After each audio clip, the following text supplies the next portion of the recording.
Hello guys, welcome back to the channel. நம்ம இன்றைக்கி SPO notice போர்டை ஜான்வரி 8 அப்டேட்ஸ் பார்க்க போகிறோம். ஸோ இதில் மெயினாக எதை பற்றி பேசியிருந்தாங்கன்னா, வித்ரா ஆட்டோமேட் பண்ணுறது ரிலேட்டடான இன்ஃபர்மேஷன் பற்றி தான் பேசியிருந்தாங்க. ஸோ அதாவது எஸ்பிஓ அப்டேட்டுக்கு அப்புறம் வந்ததுக்கப்புறம் நியூ வித்ட்ராவல் மெத்தட் கொண்டு வரேன்னு சொன்னாங்க. ஸோ வித்ட்ராவல் தான் எஸ்பிஓவில் மெயின் பிரச்சனையாக இருக்குது நல்லா பேசுகிறதுனால. ஸோ அவங்க நியூ வித்ட்ராவல் சிஸ்டம் கொண்டு வரேன்னு சொன்னாங்க. ஸோ அதுபடி இப்போ நமக்கு எப்போ வேணாலும் நம்ம ரெக்வஸ்ட் தந்தோம்னா ஒரு 10 டேஸில் நமக்கு அமௌண்ட்டு கிரெடிட் ஆகிற மாதிரி ஒரு சிஸ்டமை எஸ்பிஓ க்ரியேட் பண்ணியிருக்காங்க. ஸோ அதை டெஸ்டிங் பண்ணுறதுக்கு ஓல்டு வித்ட்ராவலை ஸ்டாப் பண்ணாத, அதாவது ஏதாச்சும் ஒரு வித்ட்ராவல் தான் ப்ராசஸ் பண்ண முடியும்.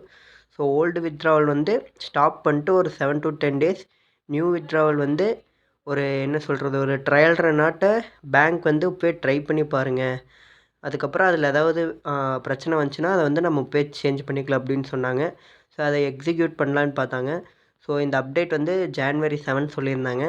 இதுக்கு எல்லாருமே எங்களுக்கு ஓல்டு வித்ட்ராவல் தான் வேணும்னு சொல்லி எல்லாருமே அப்போஸ் பண்ணி நிறையா பேசினங்காட்டி இப்போ என்ன பண்ணியிருக்காங்கன்னா, இந்த நியூ சிஸ்டம் இந்த ட்ரைனிங், அதாவது செக் அவுட் பண்ணி பார்க்குறது இப்போதைக்கு இல்லைன்னு சொல்லிட்டாங்க. ஸோ இதனால் என்னென்னா, ஓல்டு வித்ட்ராவலே இந்த ரீஃபண்ட், ஓல்டு வித்ட்ராவல் பேமெண்ட் இதெல்லாமே கண்டினியூஸாக வந்துட்டுருக்கும்.